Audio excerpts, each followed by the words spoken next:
बिस्मिल्लाहिर्रहमानिर्रहीम। अस्सलाम वालेकुम students and viewers. Sir Zafar YouTube के ट्विटर चैनल से। टॉपिक हमारा आजकल है नरेशंस। तो आज हम चलते हैं नरेशन के अगले टॉपिक की जानिब। तो आज स्टूडेंट हमें ये देखना है कि कुछ जुमले पिछली वीडियोज़ में मैंने आपको बताए थे जो कि अफर्मेटिव थे, और फिर उसके बाद मैंने एक वीडियो लॉन्च की जिसमें आपको बताया गया कि जुमला अगर इंटेरोगेटिव हो जाए तो फिर कैसे हल करते हैं।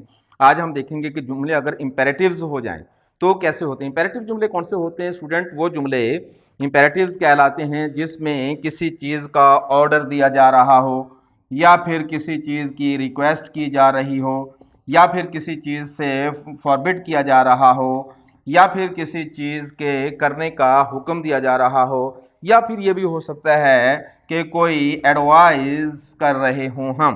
तो ऐसे तमाम जुमले इम्पेरेटिव्स कहलाते हैं। और हो सकता है कोई प्रपोज किया जा रहा हो। तो ये सारे के सारे जुमले जो है आज हम देखेंगे।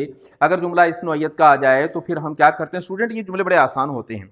आपने क्या करना है, सिंपल काम है, ये आप पहले ये चेक कर लिया करें कि ये ऑर्डर है, ये रिक्वेस्ट है, या क्या चीज़ है।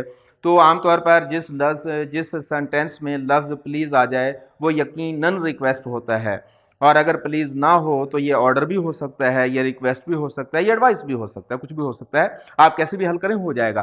तो यहाँ जब चूंकि हमें लफ्ज़ प्लीज़ नज़र आ रहा है, लिहाजा ये तो डेफिनेटली आपका रिक्वेस्ट ही होगा। तो यहाँ हम लिखेंगे शी रिक्वेस्टेड। तो ये हो जाएगा हमारे पास शी रिक्वेस्टेड मी। जब लफ्ज़ रिक्वेस्ट ऑर्डर वगैरह आ जाए तो यहाँ ना तो दैट आएगा, ना इफ़ आएगा, कुछ नहीं आएगा, बल्कि लफ्ज़ यहाँ टू लिखना पड़ेगा हमें।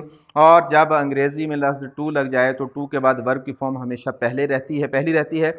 आप जानते हैं कि जब पिछला हिस्सा, ये वाला हिस्सा माजी में आ जाए, सेकंड फॉर्म इस्तेमाल हो रही हो, तो बाद वाले जुमले को हम टेंस में तब्दीली भी करते हैं। फर्स्ट फॉर्म को सेकंड कर देते हैं, सेकंड को थर्ड कर देते हैं हेड के साथ। पिछली वीडियोस देखिएगा मेरी। तो लेकिन यहाँ अगर टू आ जाए तो सबसे बड़ी बात यह है कि यहाँ किसी भी किस्म की टेंस में तब्दीली नहीं होती। आमतौर पर ये जितने भी टेंस होते हैं ये प्रेजेंट में ही होते हैं। जाहिर है कि जब आप हुक्म देते हैं तो प्रेजेंट में देते हैं। तो दूसरी चीज़ ये है कि यहाँ ऑब्जेक्ट लिखना ज़रूरी नहीं होता, लिख दें तो भी ठीक है, नहीं लिखें तो आमतौर पर आप जब किसी को हुक्म दे रहे होते हैं तो ऑब्जेक्ट यू ही होता है, सामने वाले को ही हुक्म देते हैं, इसलिए लिखने की कोई ज़रूरत नहीं है। तो हम लिखेंगे she requested me to shut the door, और आपका ये जो प्लीज़ है इसको हम ख़त्म कर देते हैं। सिंपल काम करना है, टू के साथ वर्ब की पहली फॉर्म के साथ ऑब्जेक्ट लगा दें और कुछ नहीं। अगर यहाँ जुमला यूँ आ जाए तो यहाँ स्टूडेंट देखें कि यहाँ प्लीज़ लफ्ज़ नहीं है, तो हो सकता है ये ऑर्डर हो, तो आप यहाँ ऑर्डर्ड लिख देंगे। She ordered me to shut the door. बस कुछ नहीं, इसमें और इसमें कोई फ़र्क नहीं है। यहाँ मैंने लफ्ज़ रिक्वेस्ट के साथ, यहाँ ऑर्डर के साथ। अगर आप इसको रिक्वेस्ट के साथ करें तो भी ठीक होगा, अगर आप इसको एडवाइस के साथ भी लिखें, जाहिर है कि हो सकता है सर्दी हो इसलिए दरवाज़ा बंद कराया जा रहा हो, तो इससे कोई फ़र्क नहीं पड़ेगा। अगर जुमला ये देखें तो यहाँ है do not go in the sun, तो ऐसे जुमले को हम लिखें फॉरबिड है, यहाँ मना किया जा रहा है। यहाँ हम दो तरीके से हल करेंगे। हम लिखेंगे she forbid him, she forbade him. तो यहाँ स्टूडेंट आपने शी फॉरबेड हिम, जब फॉरबेड आ जाए तो इसका तो मतलब खुद ही मना करना होता है। जब फॉरबेड आ जाए तो फिर नॉट का लफ्ज नहीं आएगा, तो फिर हम लिखेंगे she forbade him to go in the sun. अब नॉट नहीं आ सकता, नॉट का मतलब यहाँ छुपा हुआ है, फॉरबेड का मतलब ही नॉट रहता है, इसका मतलब ही मना करना होता है। तो उसने मुझे मना किया धूप में जाने से। और अगर आपने नॉट लिखना ही है तो फिर यहाँ ऑर्डर के लफ्ज़ में आ जाएगा, रिक्वेस्ट में आ जाएगा, या फिर एडवाइस में आ जाएगा। तो फिर जुमला बन जाएगा she ordered him not to go to school. देख लेते हैं हम इसको भी, फिर हो जाएगा she ordered him not to go in the सन।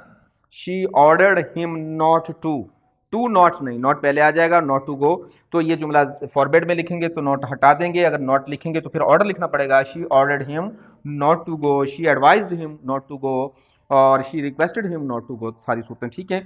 और जुमला अगर यूं आ जाए तो फिर ये एडवाइस है हमारे पास, जुमला वैसे ही हुई है। हम लिखेंगे आई एडवाइज्ड हर टू से, ये यूअर जो है ये तब्दील होकर इसमें आ जाएगा। आप जानते हैं हर प्रेयर्स और रेगुलरली।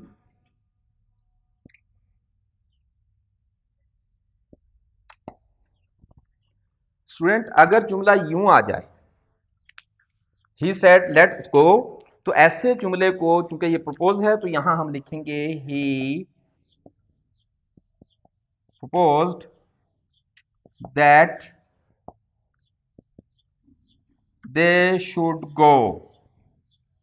एक तो ये तरीकेकार है, यहां आप लेट वाला जुमला आ जाए तो यहां लफ्ज शुड के साथ लगाया करें। और यहां दे क्यों लिखा मैंने स्टूडेंट, वी सॉरी आई और वी जो है वो तब्दील होता है इसमें, और चूंकि ये प्लूरल फॉर्म है इसलिए हमने ही की प्लूरल फॉर्म ले ली जो कि दे है।